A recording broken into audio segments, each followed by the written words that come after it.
mga lugar na pangmatagalan. May mga lugar na dinadaanan lang. Parang Hong Kong.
Sarado pa, Daddy.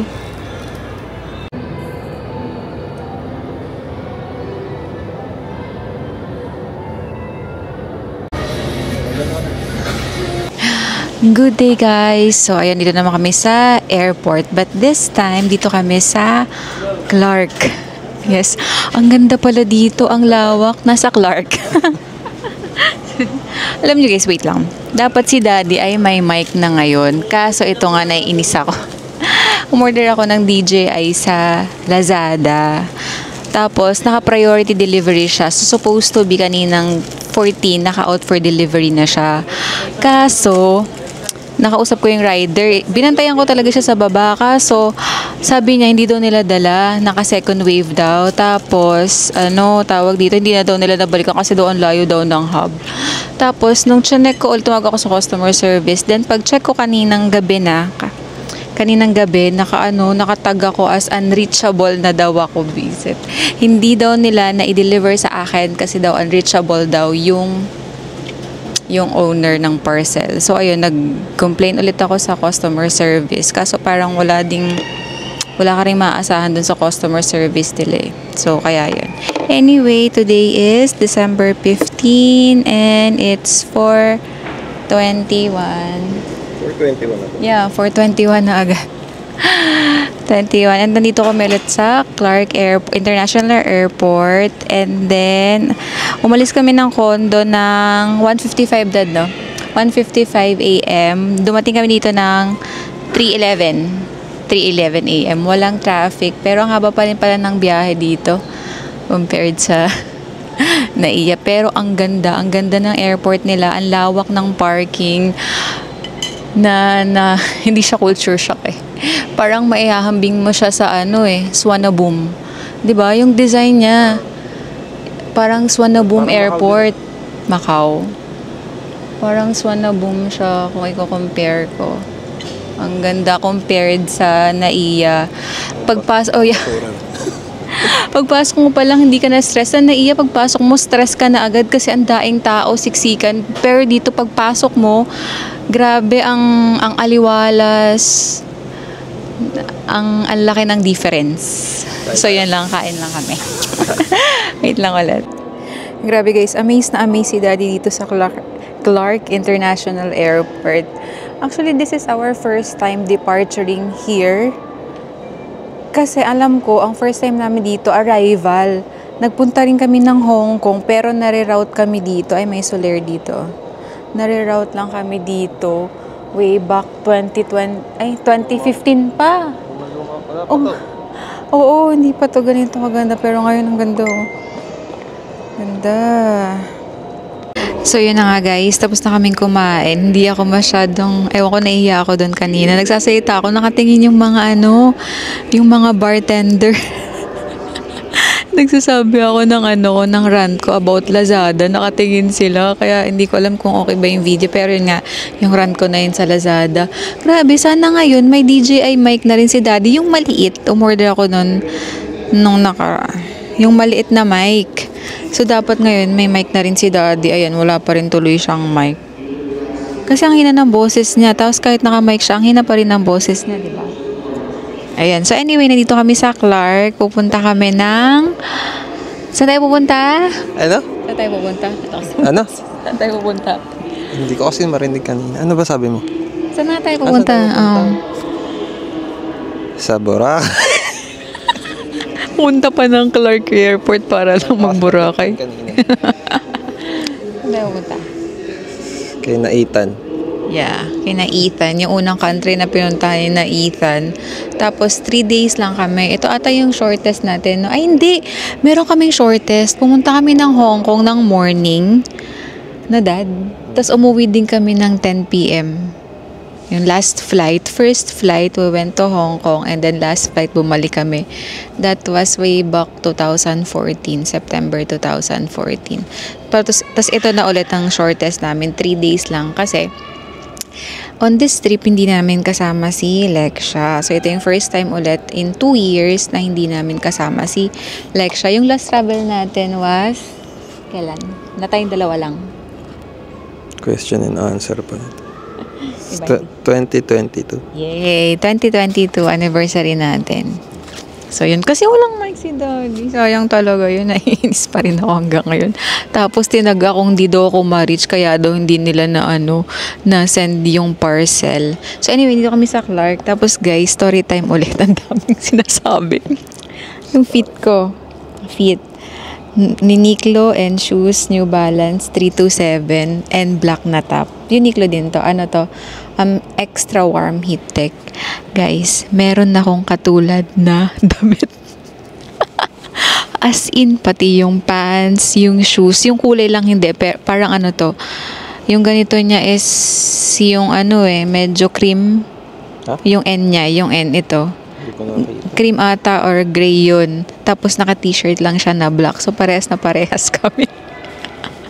Nandun siya. Kaya inaano ko tayo, susuot ko tong scarf ko mamaya or yung jacket ko agad. Maiba. Oo, para lang maiba. Kasi as in pareho kami pati shoes. Nakakatawa. Gusto ko nga magpa-picture. So, yun lang. So, ang flight pala namin is 7 a.m. And kanina nga nabanggit ko na umalis kami ng condo ng 11:55 a.m. And dumating kami dito ng 3:11. And then, ayun, nakapasok kami lahat-lahat. Kasi, grabe, dito lang kami na airport na pagpasok, picture. Pagkakuha ng boarding pass, picture. Ang ganda kasi, no, Dad? Ano sabi mo sa Clark Airport? International Airport. Parang wala sa Pilipinas. Para na rin kami, parang nasa international. Iba yung vibe, no? Yeah, iba yung vibe. Ibang-iba. Nabasura yung naiya. Diba? Sana mapaganda ni Ramon ang yung naiya, no? Kasi ang iba talaga dito. Sobrang aliwalas.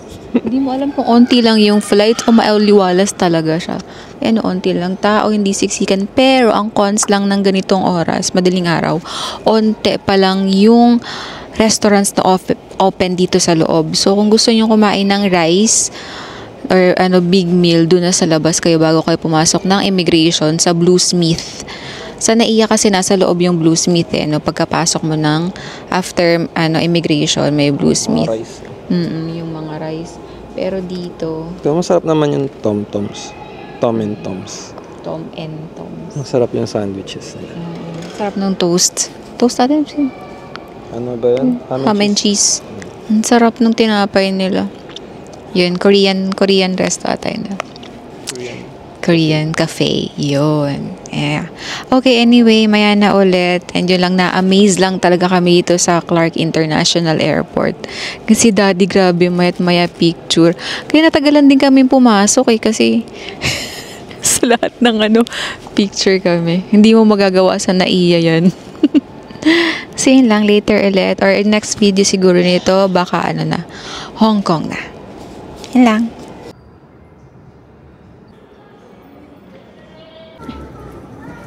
Hinintay.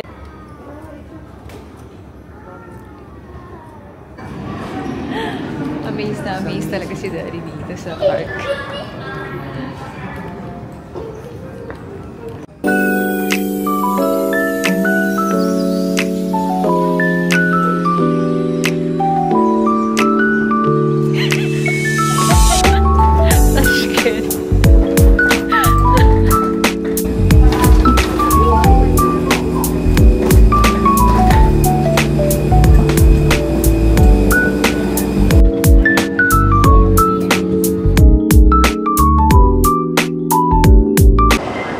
Just like that, nandito na kami sa Hong Kong. 1.5 lang pala ang flight from Clark to Hong Kong. Kasi sa Manila, di ba? Sanay tayong 2 hours. Si Daddy. Ha? Yeah, galing Manila. Grabe, ang lamig. Ano nga temp, Daddy? Temperature? 10. 10 feels like 5. Wait lang ulit. Punta lang kaming immigration and then labas na.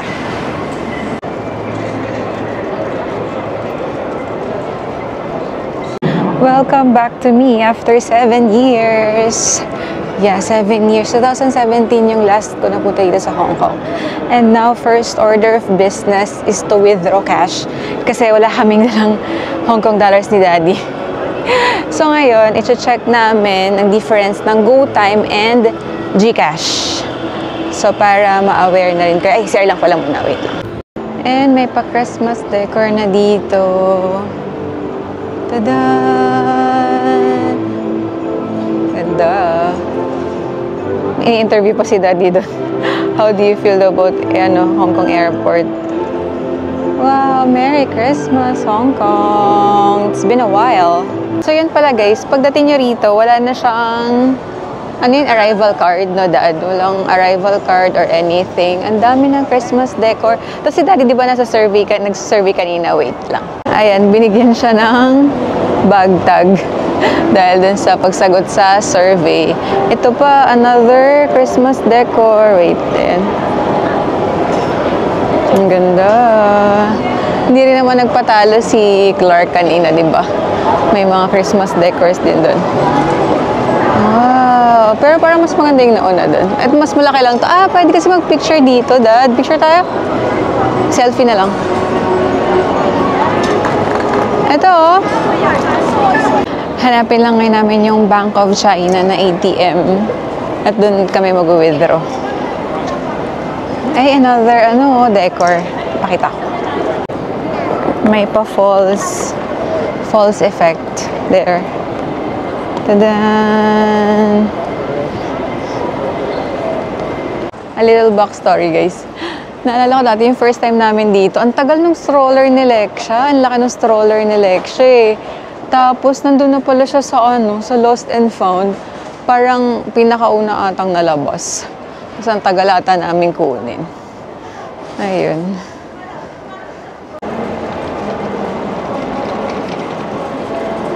So, if you're going to look for Bank of China din na ATM, dito pa, sa labas, papuntang train station, malapit sa train station. So, yun, puntahan na natin. Malamig siya. Malamig. And here, nasa right side siya, kasi dun, left side siya, kasi sa kabila is HSBC ulit. Pero merong HSBC din naman sa loob. Pero kami kasi, namin ang Bank of China. Tapos, ito-try namin ang GoTime and GCash para maipakita sa inyo yung difference ng dalawa. Kung sino ang pinaka-good sa exchange rate. Wait lang. Yan. So, we'll try. Ako GCash, si Daddy ay GoTime. Wait lang. Please note. Okay.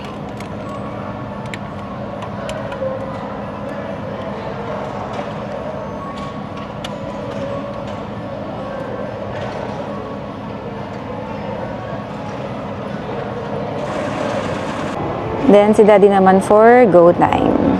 So, ang lalabas muna sa yung advice, this one. And then, yung card. And then, yung cash. So, yun, nakapag-withdraw na kami sa GCash. Ang lumabas ng 1,500 na Hong Kong dollars is 11,329.43. Pa-flash ko din dyan yung screenshot. 11,329.43. Mas malakas yung GoTime. Kay GoTime ay 11,442.73. So, yun nga. Mas maganda ang GCash. Mas maganda ang GCash. Buti lang sa GCash ako wait lang. Punta lang kami ng tren. Mga magkano difference, Dad? 100. 42. Oh, 11,329. 100 So, yun. Tapos punta na kami ng city. Nag-order lang ako sa Klook sa Airport Express. So, QR code lang.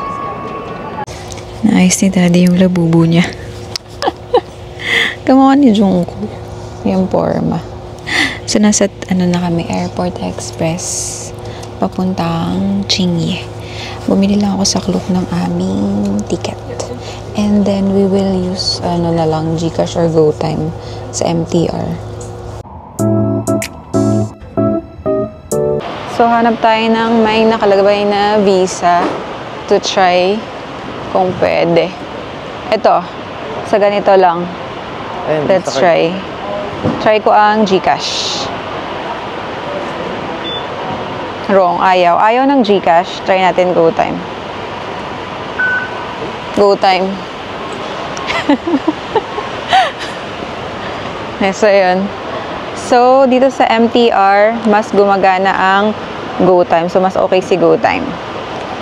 Hindi gumana si GCash. Si Daddy, naka-ready niya ay GCash. Kasi nga mas mapapalitan. So, ayun, nag-ano siya, GoTime. And then, so yun. GoTime tayo for MTR.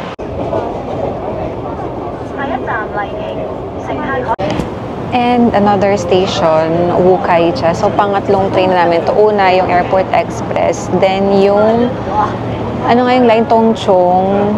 And then, Wukai siya. Going to East Shimsha-Chui. Yun yung last station na pupuntahan namin. And then, from there, ilang minutes na lang going to Hotel Dad. Sa di kasi nakapag-stay na doon sa Kowloon Hotel. Ilang minutes na lang. Walking distance na lang. No? 5 minutes walk. Si Daddy. Outfit dito, mga naka-bubble jacket na. Medyo malamig din kasi. So, most of the people, medyo naka-bubble jacket. So, labas ulit tayo using our Visa card, GoTime. Here. Mas marami dito. Doon isa lang pagpasok.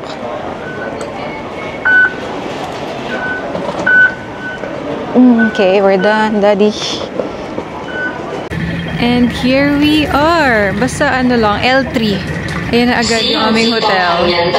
Sa mismong station. The Kowloon Hotel. Yes, Dad. Yun. So, malapit lang sa station. Restaurant ba sa baba? Restaurant sa baba. Galing, no? Connected siya sa MTR. Hotel. Tapos may restaurant dito. And then we'll go up. So, medyo maaga pa kami. Alas 11 pa lang. 2 p.m. pa yung check-in nila. So, baka iwan lang namin yung gamit namin dito muna. And paglabas mo ng escalator. Akala ko mismo dun sa lobby. Parang may white dun. Kaya akala namin. Yan, naliligo. Yung totoo. Laki Adidas. Yan ako. Hindi mo lang yung Adidas daw doon. YMCA.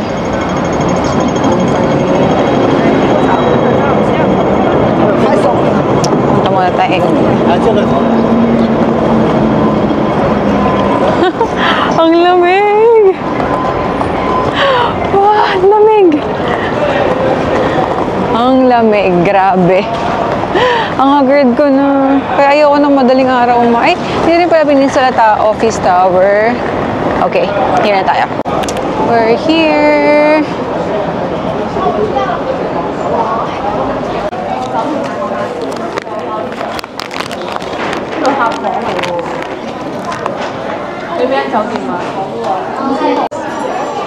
So, dito may bayad lang yung mga kit. Bottle, shampoo, body wash lang ang meron. And kahit maaga, we can check in na room is ready na daw. Yay!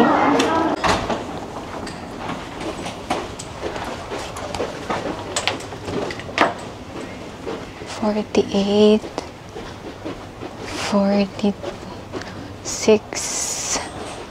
$45, $44, $43, and here, $42 ay.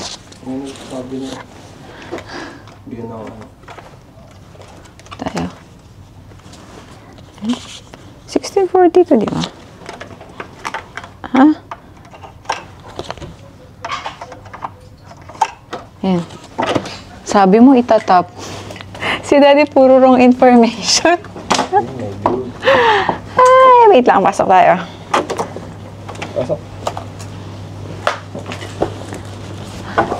Sabi ni Daddy itatap. I-insert pala. Ayaw matap. Wait lang. Wow! Kasya lang sa atin.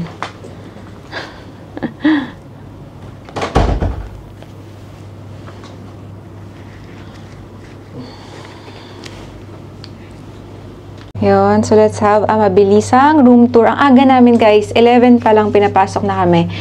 Full-length mirror, malaki. Basically, pagpasok mo sa right side.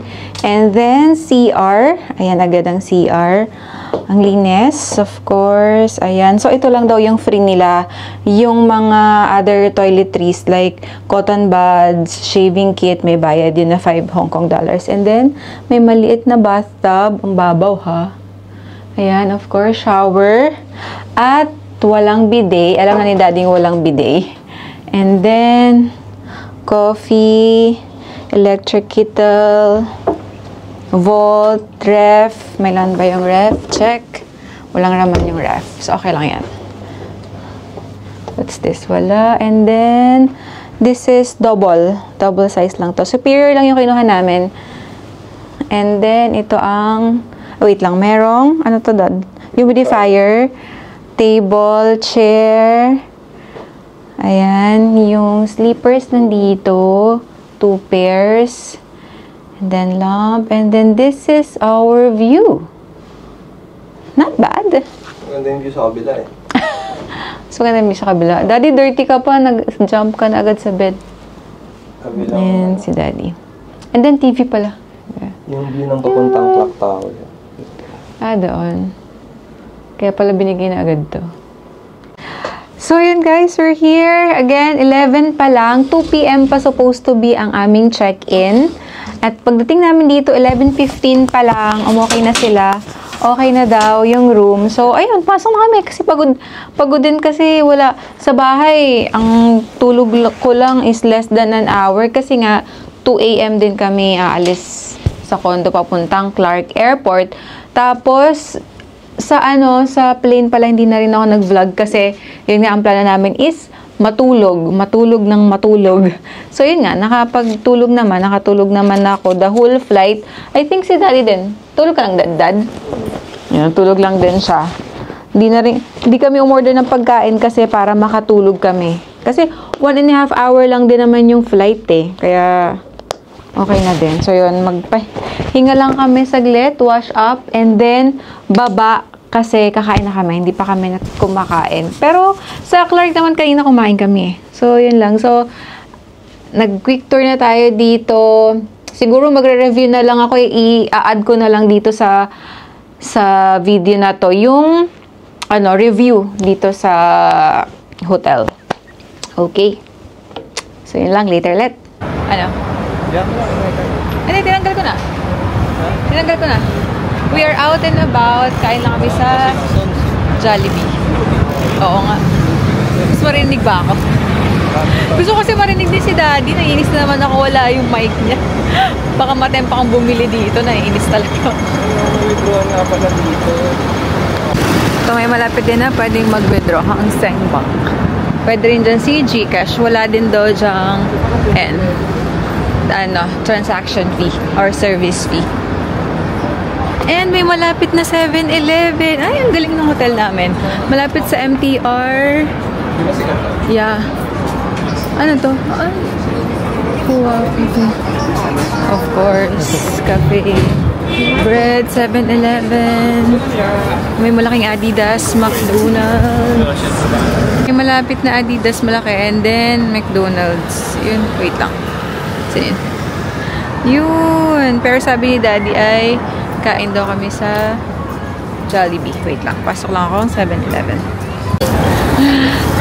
Pag, ito? Right side. Ayan, may luxury bags. Sobrang ganda ng location ng hotel namin, the Kowloon Hotel. Nathan Road yan, Dad, diba? Doon na kasi nag-stay si na Daddy last February. Kaya, alam niya.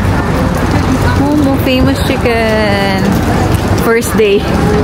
First day na miss agad ang Jollibee. So, let's go. Hi!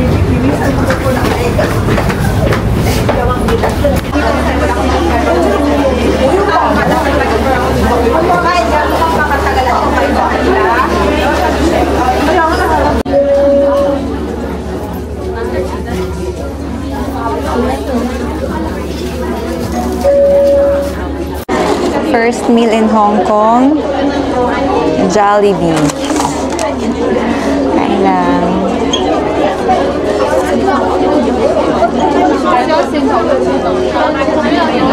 Done eating sa Jollibee. Grabe, ang daming tao. Ang haba ng pila. Tapos naalala ko, Sunday nga pala ngayon. Yeah, ang daming Filipina doon. And punta lang kami yung Foot Locker. Grabe, walking distance pang dito sa hotel namin. Titignan si Daddy. Doon sa, oo, doon sa doon sa, sarado naman, Dad. Sarado. Sana Adidas lang, oo nga, lamig ng hangin. Adidas na lang. Di ba may babe niya? Adidas na tayo. Oh, yung sound na yan. Alam mong nasa Hong Kong ka. Let's go. Ang nga eh. Adidas lang tayo. Check lang kami kung meron ditong si Lexia, yung shoes niya. Lumana kami ng Adidas, wala pa rin yung gusto ni Lexia. So, mamaya sa ibang branch. Sa? Nakakita si Dad dito na ako pala, Godiva. Ayan, natitempt na siyang bumili. Di ba favorite niya Godiva? We'll just buy water. Daming chocolates. Ay, ano ka? Nag-ice cream ka? Ice cream sama na. Ako din. Wait ko lang. And we are back sa hotel. Pahinga lang kami. At least tapos na kaming kumain. Wala namang nabili. May papakita ako sa inyo yung dala namin. Tada! May dala kaming tabo. Kasi si Daddy nga, di ba, nagstay na dito ng Feb. Alam niya, walang bidet. So, nagpa-order siya sa akin ng collapsible na tabo. Ayan. Siyempre, kailangan yan. Okay, pahinga lang kami. And then, I think, end ko na yung vlog dito. End ko na ba? Yeah. Yung location ng hotel, siguro, hatiin ko na lang siguro. So, nakita niyo kanina yung labas ng hotel. Sobrang ganda. Malapit sa train station. Walking distance na 7-Eleven. Tapos, what else? McDonald's, Jollibee, malapit. Adidas. As in, malapit lang siya sa medyo shopping center. Malapit lang siya. Kaya very convenient din para sa amin. Room itself, okay naman. Maliit. Kasi ito yung pinakamaliit nilang room is superior. Yan, kasi medyo mahal tong season na to, December. Medyo mahal, kaya okay lang din. Ito yung pinili namin. And then, sa Wi-Fi, mamaya pala. Mamaya. Siguro isisingit ko na lang din. Sa last day, magsasabi rin ako ng review ko. Kung okay ba yung mga staff, kung okay naman lahat. And then yun lang. Pero as of now, first day namin, okay naman. Okay sila sa amin so far. And end ko na tong first vlog dito sa Hong Kong. Hi guys, so ito na yung additional info sa hotel. Verdict location, prime location naman siya, 5/5 kasi sa labas nito maraming hindi convenience store. Fast food, McDonald's, Jollibee, tapos yun nga may convenience store, 7-Eleven, tapos maraming drugstore, maraming bilihan ng kung ano-ano. May Sasa din. Tapos Prime Store kasi walking distance sa lahat, no dad? Clock Tower, Cultural Building, Harbor City, basta maraming walking distance. Tapos, paglabas nyo din ng MTR, diretso na rin dito, merong way papunta dito. So, 5/5 sa location. Tapos, konting cons lang, yung sa CR kasi, diba walang bidet. Walang bidet, may dala lang kaming tabo. Pangalawa, may naamoy akong maasim. Yung pala, parang yung shower mat, medyo maasim, parang hindi masyadong natutuyo. Yun, kaya siya maasim. And then, everyday naman sila naglilinis. And then, what else? Okay naman sa lahat. Medyo, yun nga, very common na hotel ng Hong Kong. Medyo maliit. Kasi, dalawang maliit na luggage lang yung dala namin. And, naibubuka naman, pero kailangan tiklopin pag hindi ginagamit. So, pag malaking luggage yung dala nyo, hindi nyo siya gaanong mabubukas din. So, yun lang. All in all, okay naman siya. Perfect. Pero, another thing pala. Price. Ilalagay ko lang pala dito yung price. Sa price, Daddy, sa tingin mo, okay naman siya sa price? Okay lang din siya sa price. So, ilalagay ko lang yung price dito. Sa Klook din namin siya na book. So, yun. So, I think may recommend din namin siya kasi marami talagang walking distance na pwede nyong mapuntahan. Pag dito kayo, walking distance na shops and tourist spots din. Diba? Tourist spots. So, yun. So, okay naman siya para sa amin. So, may recommend din namin siya para sa inyo. Yan, internet din pala, if nag-work from home kayo, okay din yung internet kasi kahapon nagtrabaho ako, nakapag-send pa ako ng files ko, PDF and PowerPoint. So, yun lang. And that was it. Thanks for watching. Bye!